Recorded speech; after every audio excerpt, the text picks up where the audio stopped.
We have Christophe here. I'm sure a lot of you follow him on LinkedIn, his podcast, just an awesome resource for us today. And we're super excited to pick his brain and get all the advice that we can get from him. So thank you so much, Christophe, for being here today. Okay, some Zoom information. So we are in webinar format, so we cannot see your beautiful faces. However, we know that you're there. We know that you're there through the chat box where you guys can talk to each other, network, and all that. But we also have the Q&A box. We recommend that you drop your questions for Christophe as soon as they pop into your brain, and we will get to them at the very end of the session.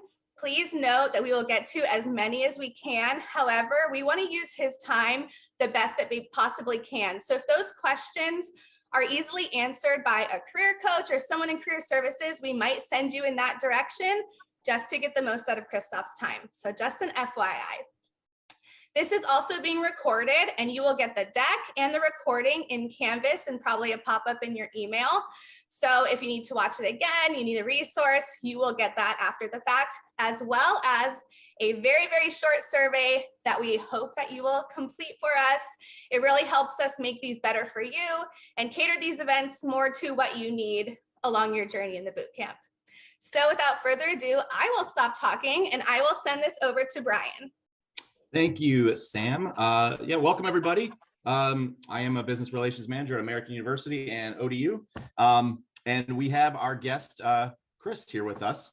And we appreciate you all attending the Fireside Chat. I mean, it's pretty cold over where I'm at. And I'm sure, actually, Chris and I are like maybe 20 miles from each other. So pretty cold where you're at. All you Florida people and California people, yeah, laugh in our faces because it's warm there. But here, the Fireside Chat actually has meaning because it's cold and we need that fire. But yeah, let's just kind of throw it your way, Chris. I mean, I know you're a senior manager and cyber consultant at F10 FinTech. You have over 15 years in the industry. I know you're not in cyber piracy because if there would be an R in your name to be Christopher. Haha. But all right, so let's start off, Chris. Let's see.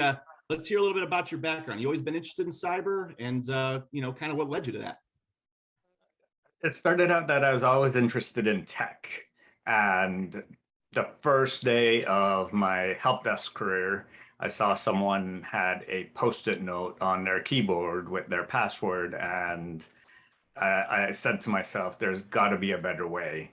And that really started the journey into cyber. But before that, it was helping friends and family make best use of the technology, removing viruses and things like that, and just helping their machines stay up to date. I didn't think of it as security back then because I lived in the Caribbean. So it was just doing computer stuff.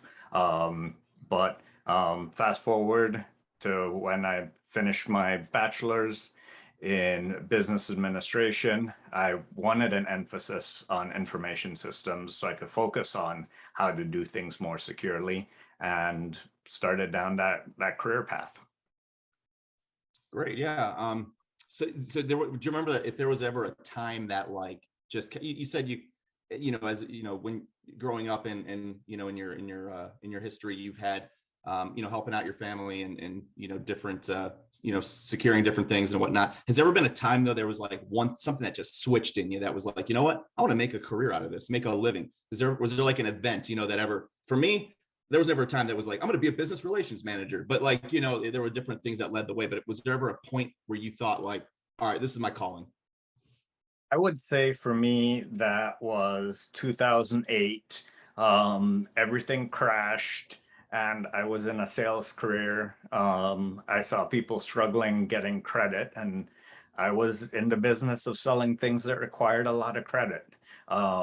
And I'm like, if I'm going to struggle, I'm going to struggle doing something I love. So I quit my job and started focusing on studying. Back then, I went to a New Horizon similar to this, where I wanted to beef up. I knew exactly what I wanted. I focused on my A+, Net+, Security+, and got my MCSA. Like, I walked in the door and I'm like, this is what I want. There was no selling, there was nothing. Like, I knew what I wanted and I went after it. Great, yeah, okay, that sounds great. I mean, the 08 boom or tank, I should say, is probably when a lot of people decided. So it's nice to hear that you're a career changer like a lot of our students. We have a kind of like the threefold of students that attend our program. The career starters, we have the career changers, and we have the career enhancers, if you will. So in the majority of them kind of lie right there in the middle as a career changer. So it's nice to hear that you kind of identify with that a bit. Now, our first topic is going to be on mentorship and advice, and then our second topic is going to be on your role in evolving trends, things like that. So we'll take like the next 15 minutes to do mentorship and advice. So the first question I'll throw your way is, how do you continue to grow and develop as a leader? Like, what are the most important attributes that you want to possess as a leader that you would hope to see in other industry leaders as well? Great question.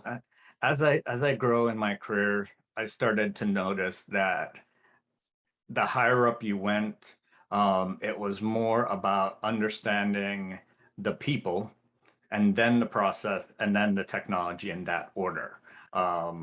So for me, it was about personal growth and interacting with other leaders, as well as self-identifying within myself. What are the characteristics that I want to work on? What are the causes that I want to work on? And truly find what's called your why. And finding out what my why is helping organizations grow and do so in a secure manner. And in that statement, it doesn't say, oh, well, you need a firewall to do so, but a firewall might help you in doing that securely. All right, great. Yeah, I think that majority of the leaders, not only in this industry but in any industry, really, they found their why, right? And I think that's a lot of the students here today are, they wouldn't have taken the plunge to go back into a program, even if they came from an undergrad, from years back, or they are in a really secure job that's in a different industry. There's that point where you find your why, and you want to know what the most important things are that's going to lead you to be successful somewhere else one day. And I think one of those things that really helps as a mentor, right? So, one of the questions is that we want to, ask you is, who is your mentor, or who was your mentor? It might be someone or just someone that you listened to on a podcast, read in a book. And then, what makes them a good mentor, and why they're important to you. Yeah, let me finish up the topic on the why first, though. I've actually found in my career coaching that many people still don't know their why. They come into the cybersecurity industry because they see the headlines of 3 million, 400 million jobs unfilled, and then they see the headlines of cybersecurity jobs rank in 6 figures, and they kind of chase that pay. They come in and they say, I want to get in cybersecurity. And even to this morning, someone reached out to me and they're like, I have my master's in cybersecurity and I want to be a cybersecurity consultant. And I said, okay, where in cybersecurity? And it went blank. They didn't have an answer to that. And that kind of goes back to also, like, why are they doing it? Are they looking to secure organizations? Are they looking to chase that problem and to help solve complex problems? They're still kind of figuring that out. That leads into finding a mentor that could potentially help you find that, because I didn't know my why until one of my mentors helped me find my why. They actually went through a session and asked me questions, and went through a discovery phase that I answered, and you're like, well, you talked about this, you talked about that, and I helped you find your why. And it resonated with me, and it really felt true. That being said, you're going to find that over the stage of your career, you're going to have many mentors in many different areas of life. You might have a mentor for your physical. People might think that as a coach that helps you lose weight or gain fitness. You'll have mentors for your spiritual life if you're like that. But in your careers, most people don't think of mentors that way. They don't see that they might need a business mentor, a leadership mentor, a marketing mentor, a cybersecurity mentor. And I would encourage individuals to reach out and to find individuals, even if you're one step ahead of them, where they might just share those things that they learned in their journey with them, because they can help grow each other. And there's a special thing in a mentor-mentee relationship that called reverse mentoring, where you can help someone that's much further along in their career in ways that you didn't think you knew, but they see that and they also gain benefit from that mentor-mentee relationship.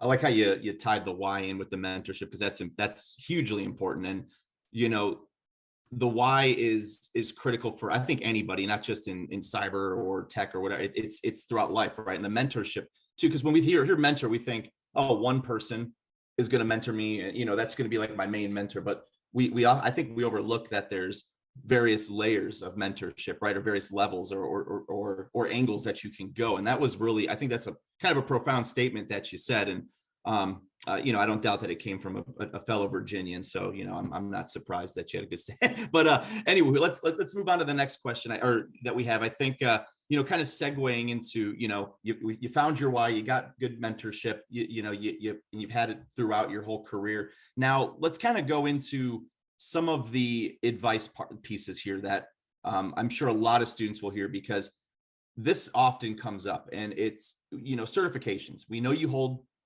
multiple certifications. Which ones do you feel are the most important to obtain? And let's put ourselves in the shoes of you know, the career changer, right? Because that's our main one. But I mean, the career star is the same way. You know, in opinions are probably going to vary. But what do you think are the most important ones to go after?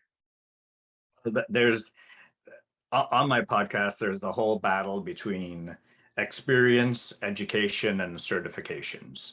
Um, so to kind of level set with everyone, let's explain the differences. There's experience where you learn something through doing, and that could be on your own, that could be on the job. There's education where you understand the theory about what's happening, but you might not have that hands-on aspect. And then there's certification that kind of proves that you can answer these questions, or in a hypothetical environment, complete these exercises. So for any one of my career coachees, I would really want to understand their full situation. But I'll go back to my example in my career. I started off with the A plus, Net plus, and Security plus. And the reason for that was, at the time, physical desktop computers were still a thing. Every office had multiple of them, and each individual had one. So being able to troubleshoot the internals of a computer and work with them physically was a requirement and was something I enjoyed. So I wanted to improve my skill in those areas. The network plus was then to understand how computers and applications communicate over the network, and then be able to troubleshoot those. And then the security plus was, how can we now enable computing and application to do so in a secure way, considering that there's people and process involved. And that was the reason that I went with that trifecta. Today, with serverless computing and virtual computing that's all in the cloud, your A plus might not be something that you need to do, because you're not physically touching that computer. You still want to understand how applications work with the desktop, but that's something that you can learn, and you don't necessarily need to get certified in there. The Network Plus is still going to be critical. And for those going in the Security Plus, I think it provides a nice foundation of understanding what security is and how to implement different layers of security. Great, yeah. And you know, kind of piggying back on what, you know, that question, And I'm going rogue, Sam. I'm sorry. This isn't a question on the list, but I think it's really important for students to hear is, and I guess it could tie into the next question about, growing and staying current in the industry. But, a lot of our students, I work on the back end with our students, right? Help them get, job leads, get resumes in front of companies. And, these entry level cyber roles, and I'm sure everyone can understand what I'm talking about when I use the air quotes, they ask you for, to donate a kidney, the blood of your firstborn, and by the way, 2 to 3 years in tech industry. And I'm, obviously being facetious, but a lot of that, you have these lofty expectations when it comes to entry level cyber. And so we're really trying to navigate by going into, kind of going into what you mentioned about like, troubleshooting, and everything like that, like going into those IT, support roles first. How do we break around that barrier, if there is a way to break around the barrier? The certs obviously help, but do you have any advice on that? Yeah, I would say first figuring out specifically what role you're interested in. And this involves the self-discovery aspect that I think a lot of career pivoters or even newcomers to the career skip. They go, I want to do cybersecurity, and then they kind of skip in, well, which aspect of cybersecurity?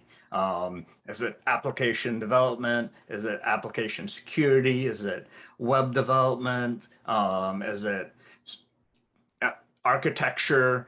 Like figuring out exactly where that they're interested in. And sure, you can learn the foundation, but learning the foundation really makes you a generalist.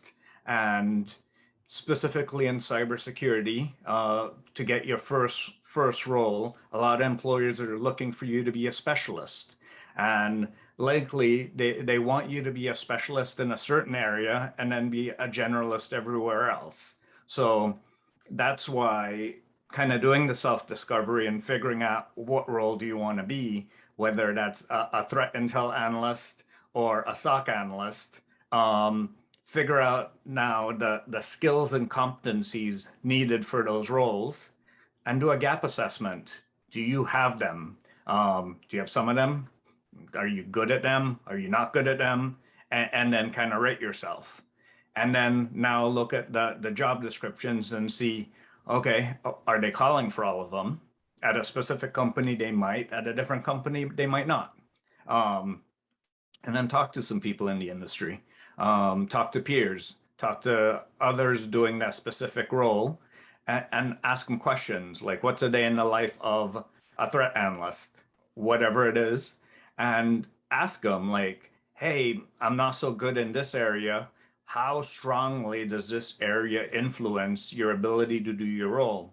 And those areas that you might be weak in, that you go, oh, I'll never get a job because I suck at Python coding, for example. It could be, well, you don't use it as much, so it's not that big of an issue. And then from there, you can now go, okay, so these are the things that I need to learn or skill up on. These are the things that I'm good at. And yes, I should be able to apply for those roles and demonstrate that I have the skills and competencies for that specific role to a hiring manager. Within a couple weeks, couple months, you develop your timeline and start networking with other peers and hiring managers in the area as you skill up in those roles, and talk to them on social media, build your personal brand in that specific area, and show that you're now someone in, say, the threat intel space, whatever it is, and that you're a person that knows what's happening. And when they look at your social media, they see that as well. And when they ask you questions, you know about it. So you're fairly competent in that role. Yeah, I'll just write this down for my own good so I can get to the hiring. Just kidding. So anywho, that's great advice. I saw a bunch of people type in that this was, some really solid advice. And I completely agree. I think that's the career outlook is often overlooked. And shoot, I almost want you to come talk to our career services team where we can all listen to you, because I think there's so much valuable, we do a lot of this, but I think, someone in the industry, it helps so much for us to further our reach in how we coach these students and how we search teach them how to search, teach them how to fish, if you will. I'd rather have a fishing pole than a fish, if you like you want to try to see how far we can go. But it sounds like I'm on a podcast right now. Anyway, you have this great advice. I'm not just the moderator. I'm actually like a student as well to this. This is great. But you do have a podcast, right? Breaking into Cybersecurity. Sam says it's awesome. I apologize, I haven't listened to it, so I can't say it for myself, but I'm sure it is. Sam wrote in this question that it's an awesome resource. I heard it's right up there with Joe Rogan. No, I'm kidding. You're competing at the top on Spotify. No, I'm messing. But it is a good resource, I hear. Can you tell us what it's about? What you speak to, and maybe get some more listeners from that. Yeah, well, let's go back to why I started the podcast. The why of the podcast was, in my own journey, it literally took me 7 years between having the desire to start in the cybersecurity role and having that formal security title. There were struggles of internally networking to transfer to get a role, applying externally to get a role, and doing that in the area that I lived in. And eventually I decided when I was doing this that the area that I lived in had a cap on those types of roles, and I actually had to move to get a role.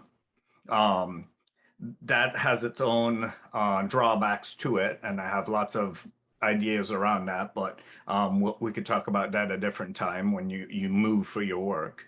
But it took me a long time. So when I got my first security role, I wanted to share the struggle, and I wanted to show others that were in my same path, that were coming from help desk, that were coming from IT, that you could go over to security and you didn't have to be a security person all the time, because 20 years ago there weren't security people.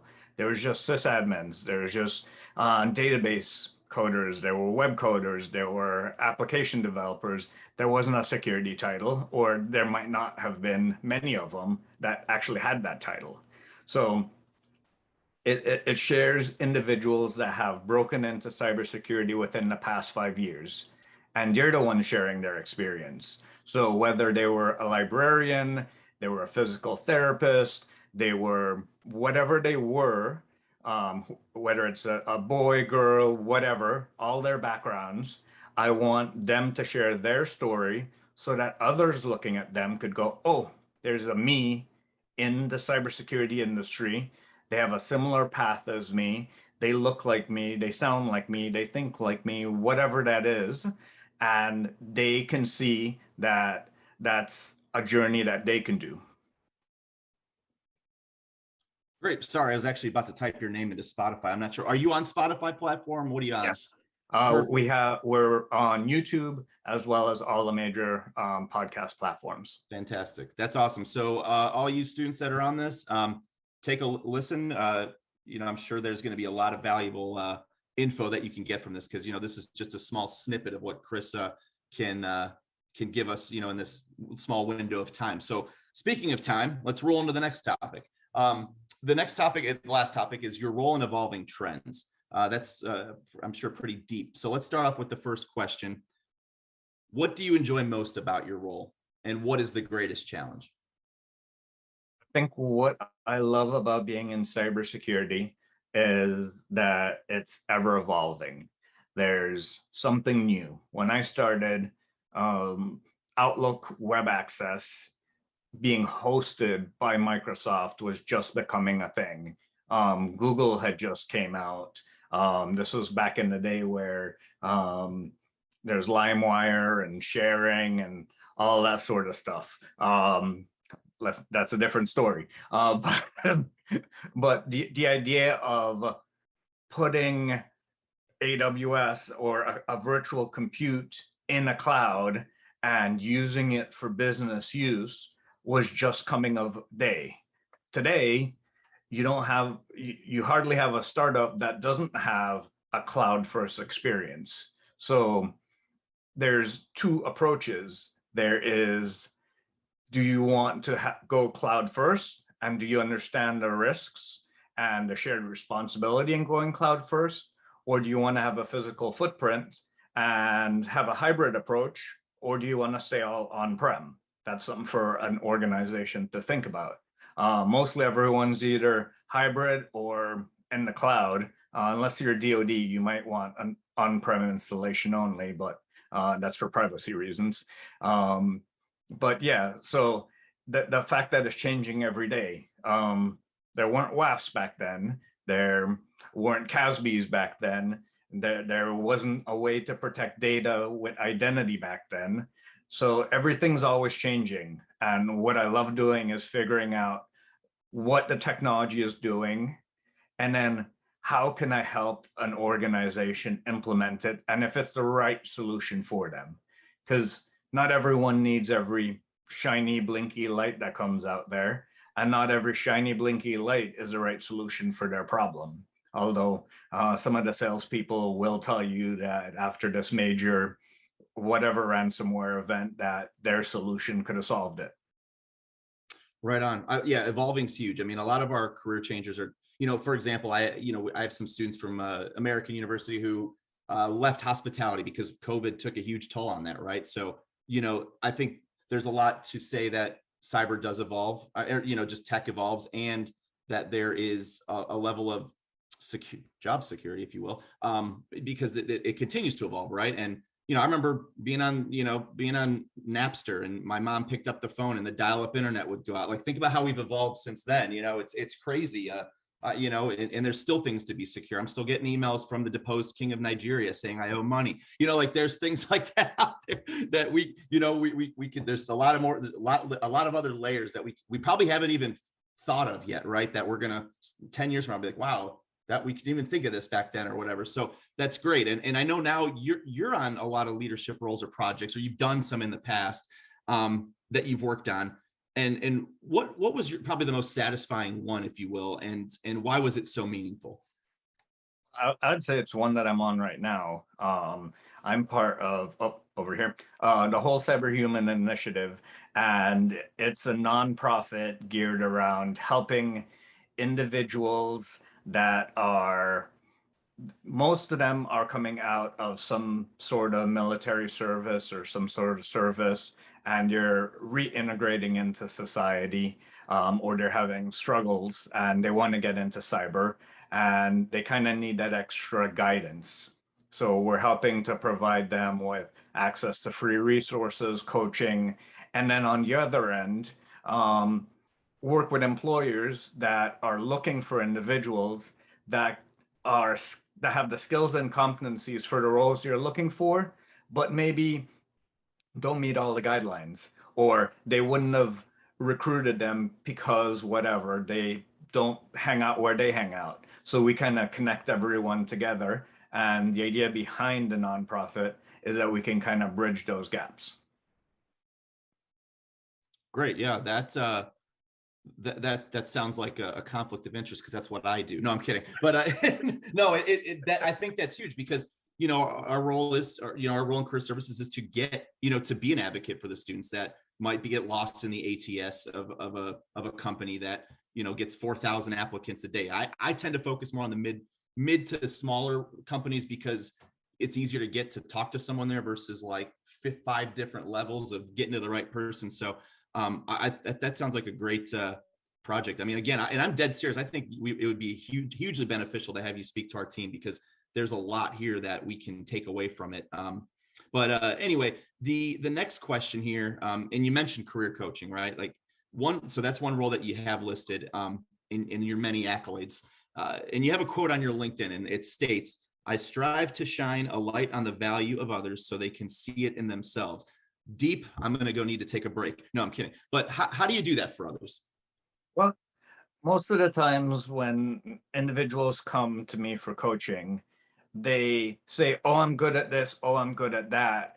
And then they highlight 20 other weaknesses that they have. And for example, today, I just talked to someone, and our conversation started just like that. I'm good at this, I'm good at that, but I'm not technical. Okay, well, define what technical means to you. Oh, well, I'm just a computer user. Okay, but what type of role do you want in cyber? Oh, well, I did a lot of fraud, a lot of investigations, a lot of open source research. Wow, that sounds like a great role. Have you ever looked into, say, threat intelligence or analytics? Well, I used to be an analyst in the past, and you highlight, look at this skill set that you have that you never saw in yourself because you were focused on all the negatives. So that's why I asked folks to don't look at all the negatives, but to focus on their positives and to look for roles that highlight their positive skills and competencies. Because if you always focus on the negative, you'll be down that rabbit hole of always trying to improve yourself, but you have skills and competencies that you're good at that you can already take advantage of and share with the world. Even if you're 2 or 3 steps ahead of people, you have a lot to share. I think we need to add a life coach to your background. I feel like I need to go lay on my couch here and just stare at the ceiling. No, no, but it's funny you say this because I had a student from AU that had imposter syndrome, if you will, and we found that we see that a lot because students are like, I don't know if I can do this. You know, I come from this industry, or this, I'm only, you know, I'm 23 years old and I only worked at Starbucks or something. It's like, but you know, this one guy, you know, we found a technical support analyst role that it was funny. You know, he was of Vietnamese descent, so he spoke Vietnamese and English both fluently. And sure enough, on the job description, must have Vietnamese fluency. And I'm like, bam, let's go after this company, man. Let's highlight your background in the program. Let's add this because, you know, bilingual is huge. And for those folks that can speak more than one language, that is, I think, huge, especially in the where we are today. So always highlight that. But this is great. I mean, this is good. Like, there are positives. Don't see yourself as, oh gosh, I keep getting you know, decline from jobs. You have business relations managers and coaches at your fingertips. You know, I only handle ODU and AU, but I have colleagues that handle all the other universities. And if you don't hear from them, let us know, because we do, you know, we're expanding, you know, the caseloads are getting big, but let us know, because we're here to advocate. I'm sure Chris would, you know, when I first linked in with Chris, the first thing he did right when I linked in is he sent me his background. I was like, oh shoot. I'm like, okay, cool. Like it sounds like he's willing to, you know, just chat with anybody. You know, I'm sure he's a busy man, but like, that's pretty cool that you know, you have that in your background. Hopefully Alexa didn't aggravate anybody by telling me someone's at the front door. But anyway, let's go to the next question. You're a board member for Whole Cyber Human Initiative, where you're redefining how we look at and develop talent in cybersecurity and IT. Thank God we need you.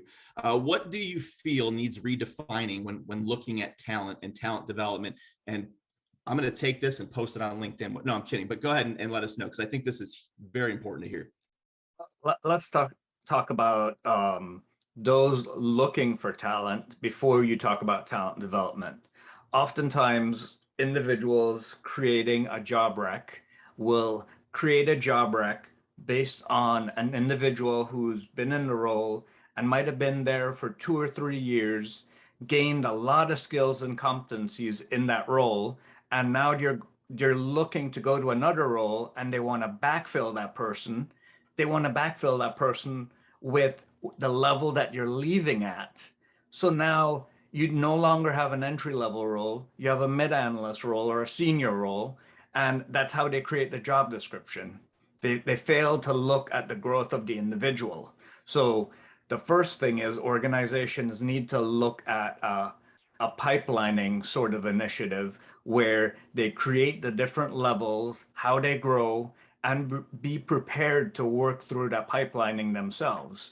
I've been part of a provocative movement calling cybersecurity a vocation rather than a profession. And for those that are academics, there's a definition issue in there where a vocation is something that you learn on the job, and a profession is something that's just really academic and knowledge worker. There's a lot of things that happen in cybersecurity that you're doing something and you're not just a knowledge worker.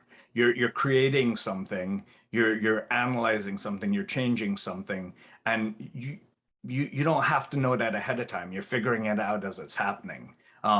So it becomes that vocation that you need to create a talent pipeline so that you can grow and develop individuals, whether through external organizations or internally, to create that pipeline of candidates that you need to fill all your roles.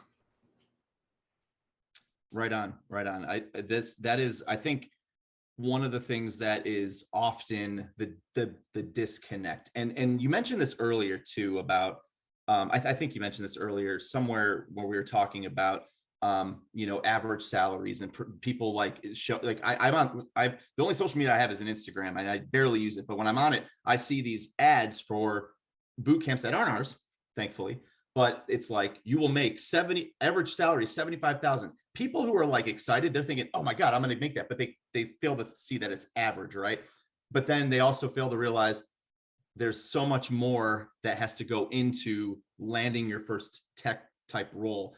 And having this is hugely important, because there, like I said, there's a disconnect between hiring manager. Recruiters probably aren't as much as fault, because they get aggravated when they're like, hey, Brian, I have entry level jobs, and I send in my entry level people, like, never mind, they need 2 to 3 years. I'm like, well, how the heck are they going to get experience otherwise?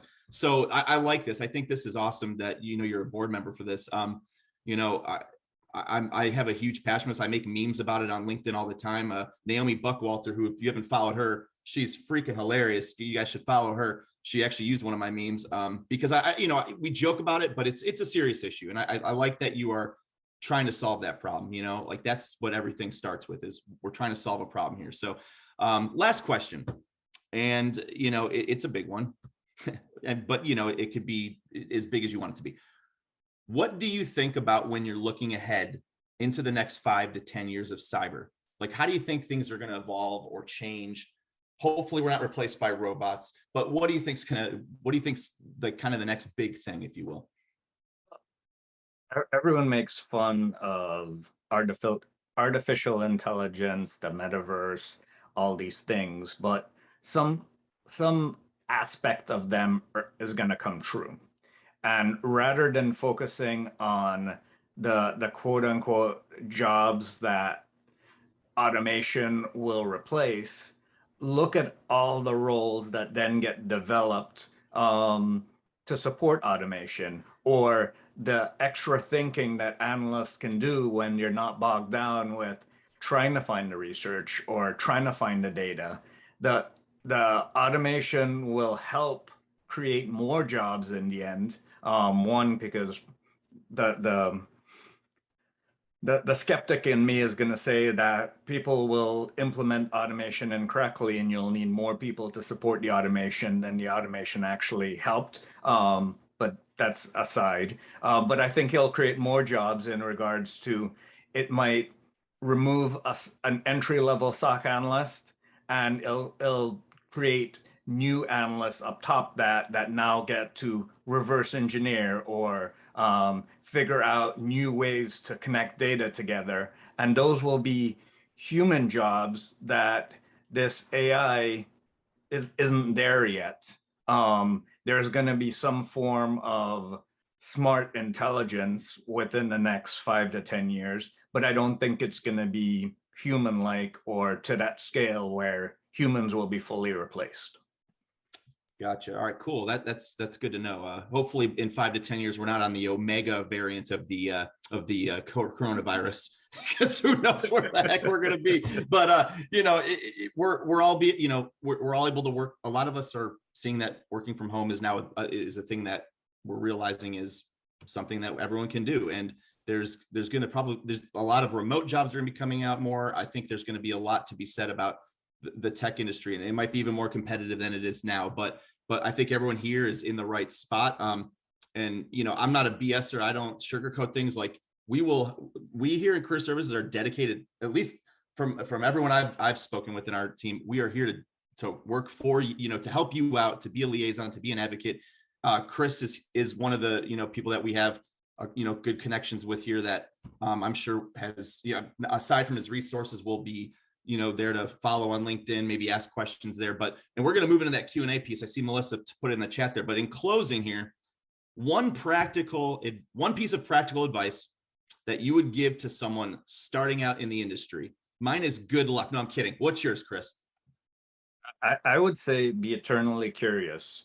There is so much to figure out that first you start with internal curiosity and figuring out what you want to do, why you want to do it, and what's your drive behind it. Because if money's your only drive, you're going to get burnt out really quickly. Let me tell you that. Then that same curiosity is going to present you with problems and help you chase down whatever that solution is going to be, whether it's on the people side, the process side, or the technology side. That and continuous development.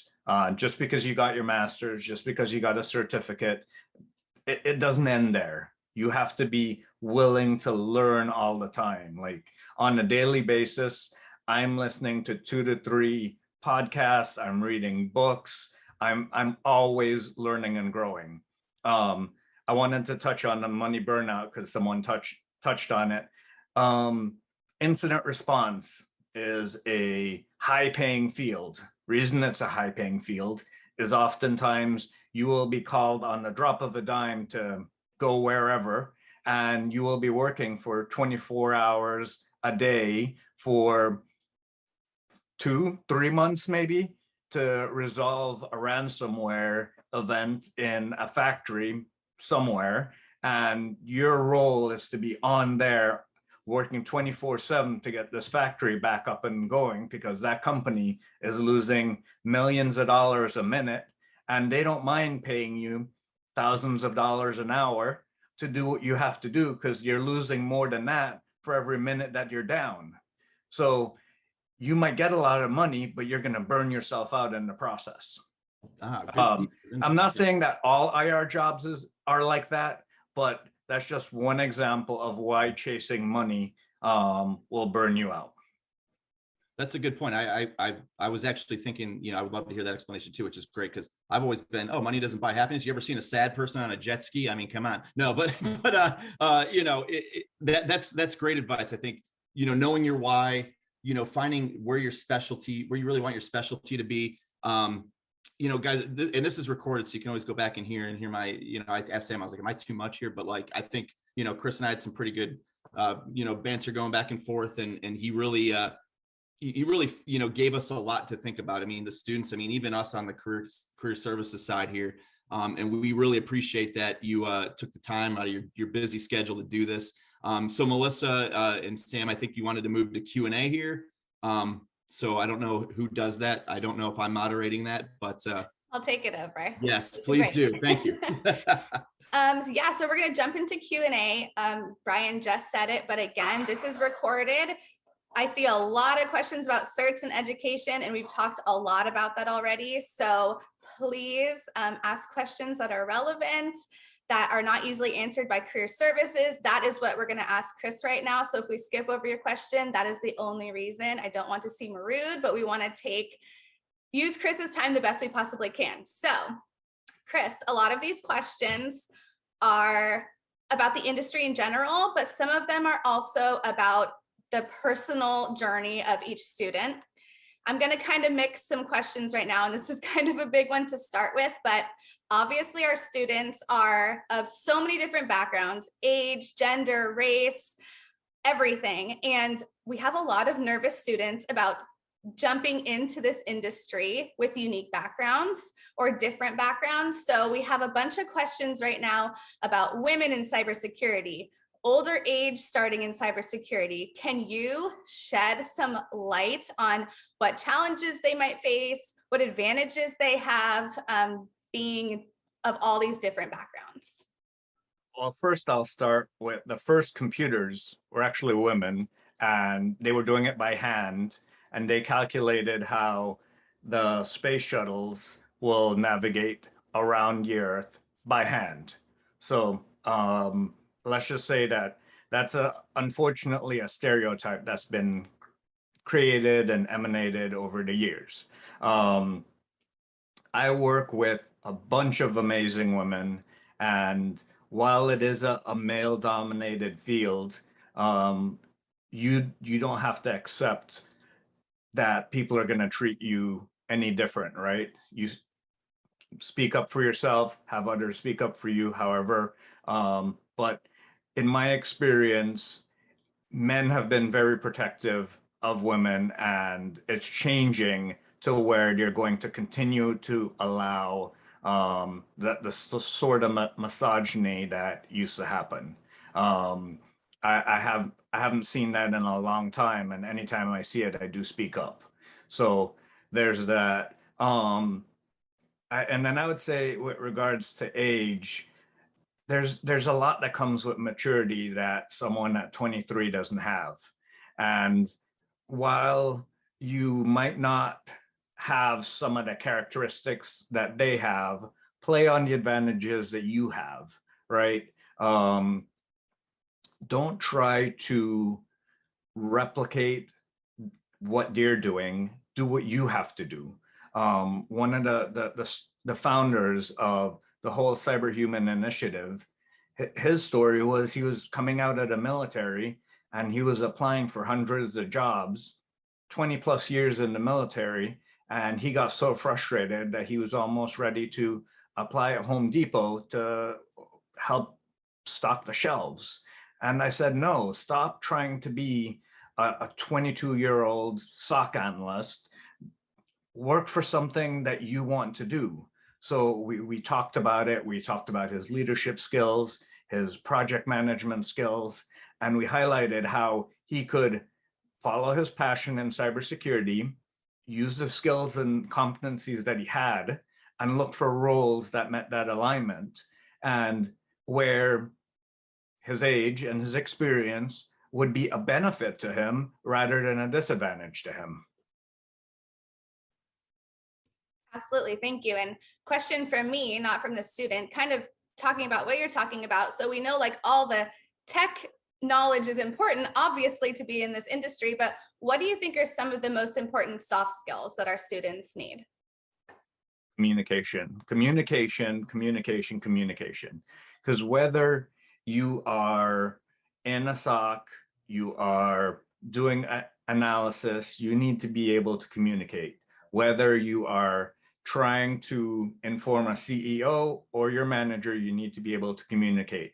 And most of all, if you have a problem that you see that needs to be solved, if you can't communicate that effectively to the stakeholders that need to help you solve it, or to get the buy-in to need it to be solved, it's not going to be solved. So communication is the biggest skill that everyone needs.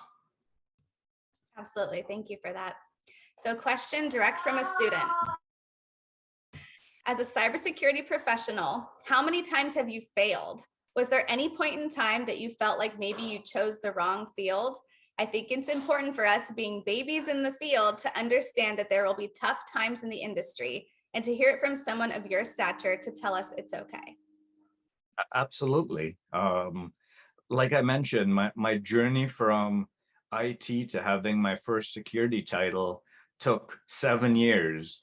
It went across several different roles to get that title. I tried to do internally, I tried to do externally, I tried to do networking, and I learned and failed the ways that it worked and the ways that it didn't work.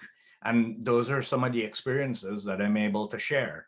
And for those of you that have more of those experiences, you can learn and share those with others as well. Thank you. Okay, a question that came up because of your LinkedIn. So the student writes, I noticed looking through your LinkedIn that you worked as an IT systems director as a volunteer, unpaid, for 5 to 6 years. Would you say this volunteer work was the reason you were able to break into the field in a larger way than Tier 1 help desk, or was the short stint of time as a tech support engineer more important to your ability to get into the field and advance? Well, so let's talk about back to the why, right? That organization where I did that for was an organization in my younger years that did a lot for me in my journey to maturity. I met a lot of people, I traveled a lot, so I wanted to give back to that organization. And me managing their IT infrastructure, managing their SharePoint, managing their email, helping them to support that organization, that's something small that I could give back that I was able to do in addition to my day job. And that allowed me to feel like I was paying them back for all the things that they helped me with. So yes, it was unpaid. I learned a lot of working across stakeholders that were in different time zones, from different backgrounds, maybe didn't speak English, but you still had to communicate with them, or their understanding of something was totally different. So I learned a lot in that role. In regards to my shorter stints when I was younger, that's because I was ambitious. I wanted to grow. I wanted to get that title. I wanted to get that money. And that's how I grew. There's some statistics that show that you can grow your salary at 50% at a rate at up to 50% by moving. Sure, by moving you can get a bigger salary, but you miss out on the experiences because every time you move, you have to relearn an environment. So you have to weigh that balance between moving and getting that higher pay, or learning and then being able to take that experiences to your next role. Thank you. So we have a bunch of questions very specific to each student. So I'm going to combine them again. Students, a lot of these questions can be answered by your career coaches or career ambassadors. We even have some on the call right now, but these students are asking, so they have specific roles in mind that they want. We have someone interested in IoT, someone interested in privacy engineer, malware analysis. When they know what role they want, what do they do next? How do they know what certs to get? How do they know what volunteer experience or education they should get? Where do they go from there? One of the challenges that I put out publicly on the internet called the Job Seekers Challenge is for you to figure out one of those job titles that you're interested in and go out and look at the job descriptions for 6 or 7 different companies, different sizes, different industries, and see what you're calling for, see what experiences they want, see what education they want, what certifications they want, and kind of do that skills gap analysis to yourself, see where you fall towards that and where you may need to improve on. Don't take action yet.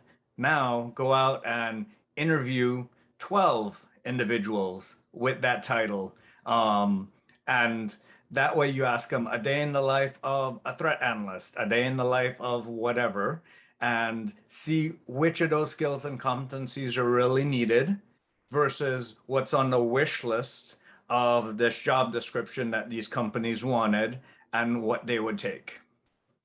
And by finding that out, you can see where you really lie in regards to meeting those requirements, and if there's something else that you want to work on to help get you a little bit higher. That is amazing advice. Students, I hope you listened because there were so many questions about your specific journey.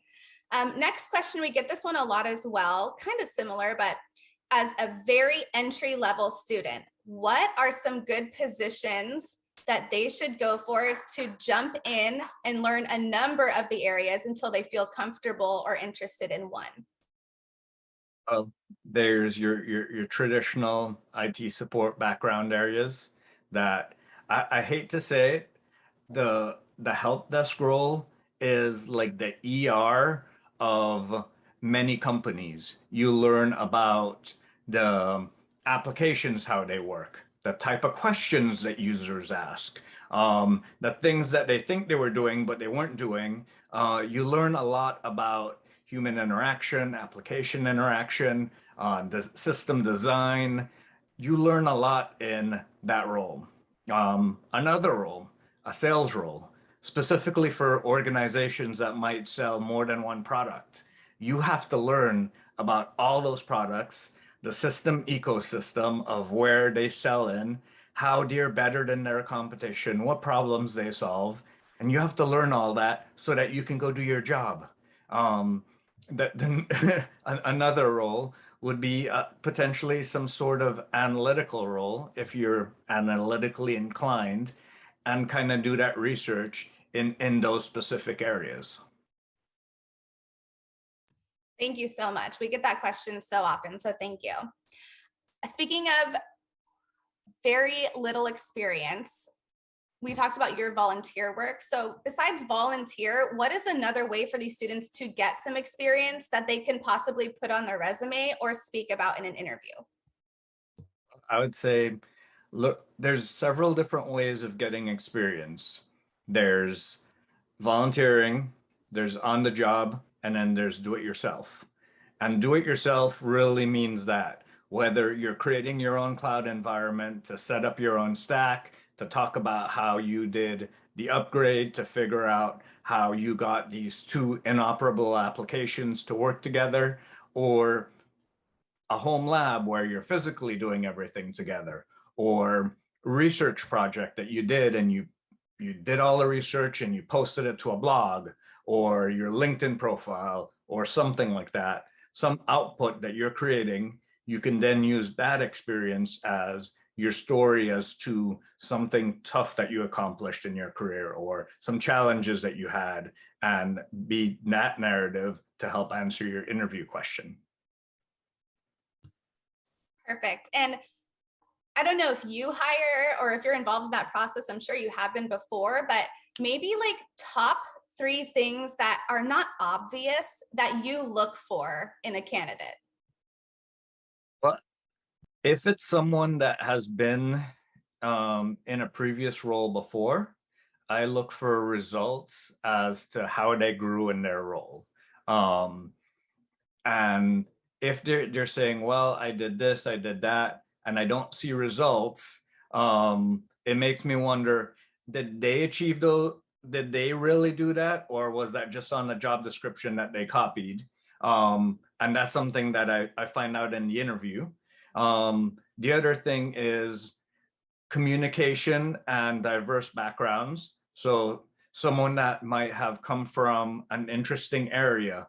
People bash on psychologists or different educational backgrounds, but they have a different point of view on the same problem set that can help you look at a problem differently. Someone with a different upbringing can help you look at something differently. And then the third thing is really interest in the field. And that's something that you can include in your extra section on your resume, on your LinkedIn profile, kind of to show that this isn't something that you're doing just because, but that you're really interested in it. Yep, that passion. You can kind of bring all your answers back to your finding your why, right? So that's where everybody should start. Okay, last 2 questions with perfect timing. So I'm going to mix these again. We have students asking what roles they should go into based on their background. So right now we have business, speakers, finance, hospitality, food.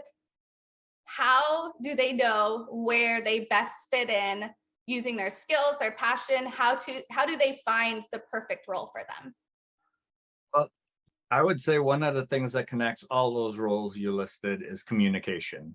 So that's one. Potentially things like project management could be another. And just really finding skills and competencies that you've done in your previous roles and how those align to something. I send a lot of individuals to the Nist workforce development framework that kind of helps break down the 52 different roles and 32 different subspecialties that Nist has created, as well as cyberseek.org that also kind of shows that career path and that development, and breaking that down into KSAs or knowledge, skills, and abilities.